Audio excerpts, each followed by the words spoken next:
I just built this $500 gaming PC, and let me explain why. So what exactly do you get inside a $481 gaming PC?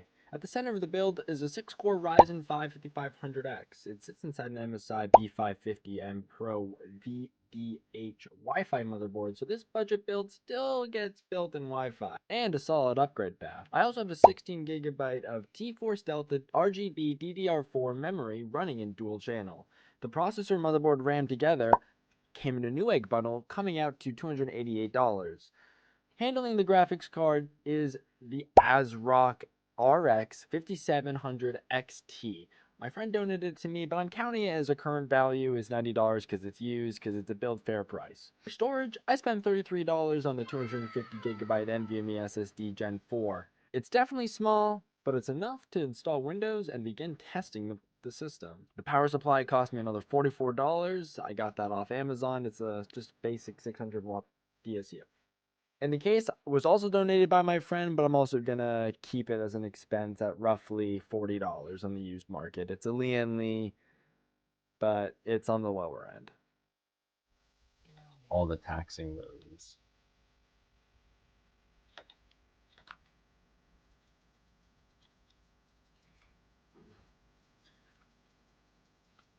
Going through this, looking at the response time, obviously Roblox is a CPU heavy game, but the response times honestly aren't that bad.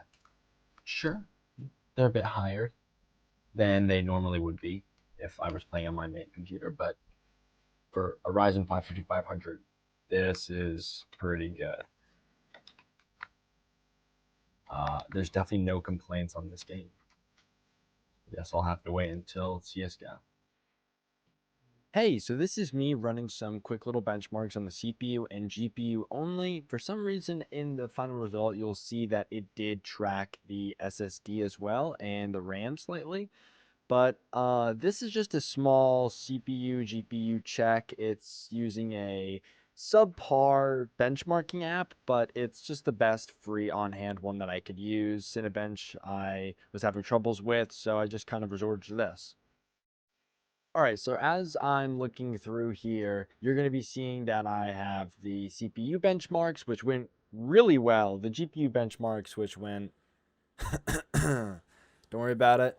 The RAM didn't do too bad, and the SSD did pretty good, actually. In this day and age, spending $505 on a gaming PC and getting these results is unheard of. But we did it. So as you're watching this gameplay, you can observe the FPS, the graph of the FPS, the lag that I experience is kind of just ping based. I believe that's something to do with the Wi-Fi card more than anything, or the fact that I was using Ethernet because I messed up on the Wi-Fi. I accidentally lost the antenna. It's okay. I bought a bunch of them the other day and they're all arriving soon. But in terms of the game, I'm running 130 to 140 FPS on the standard settings of the game. I'm just playing normally, especially considering the fact that I'm using a stock CPU cooler and the airflow in that case is terrible. It's missing at least 2 fans I would put in there. And I haven't gotten around to doing that. If we're going to move on forward with selling this PC, I probably will. A, for the RGB. And B, I have some Lee fans sitting around that I would love to throw on this baby and mark up that price. But in terms of performance, you can see that I'm getting steady frames, 130, maybe a little below, maybe a little bit above. But regardless of that, on this rig, getting those frames, that is amazing. This is a AAA esports game, and I'm getting high performance frames. Granted, this is a lower quality game. It doesn't use as much, but if I loaded up Valorant, you could maybe subtract 20 frames. I'd be getting around 100 frames on the same settings. But these are just competitive games that people play, and these aren't even the games that people typically play when they're buying a lower end PC. Okay, so I just finished up testing CSGO. I found 130 to 140 frames on average on the medium settings, which are default. Uh, GPU and CPU temps, they were a little bit on the higher end, but it's not to be that alarming.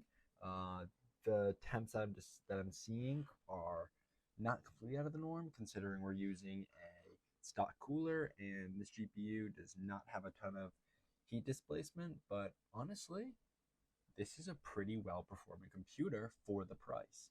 $500 in 2026 using DDR4, an older motherboard, and an older CPU. We're talking AM4. It's not that old, but it's still pretty old. And a GPU that came out almost a decade ago. This is high performance. Considering I also bought a SSD upgrade for $55 roughly. This is 500 gigabytes compared to the 200 that are in there, or 256 that are in there. For $55, when I bought that, the one that's in there, the 256 gigabyte, for $33, that is quite the steal. Anyways, all in all, I give this PC a solid rating.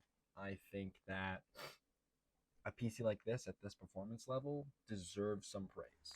It was priced at roughly $500, a little bit under. You could do some upgrades a little bit over. And it performed really well, exceeding my expectations greatly. If you made it this far in the video, I'm going to ask you to like and subscribe. We're so close to 1,000 subscribers. I'd love to see how the channel grows from here. All of it together was just under $500, and I could have gone with some upgrades. If I went with the other RAM, the price goes up 20 bucks, but it's a 500 gigabyte SSD. That's hard to come by nowadays. And for just a measly $40, I can buy a brand new water-cooled AIO. That CPU would never, ever touch anything above 40 Celsius, even if I'm gaming, because AM4 chip doesn't even need water cooling.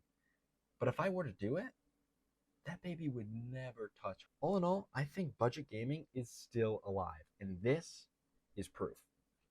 Check the links in the description to find some of the purchases that I made in terms of the motherboard, CPU, and RAM, because they were a Newegg bundle. Like I keep saying, watch out for the bundle.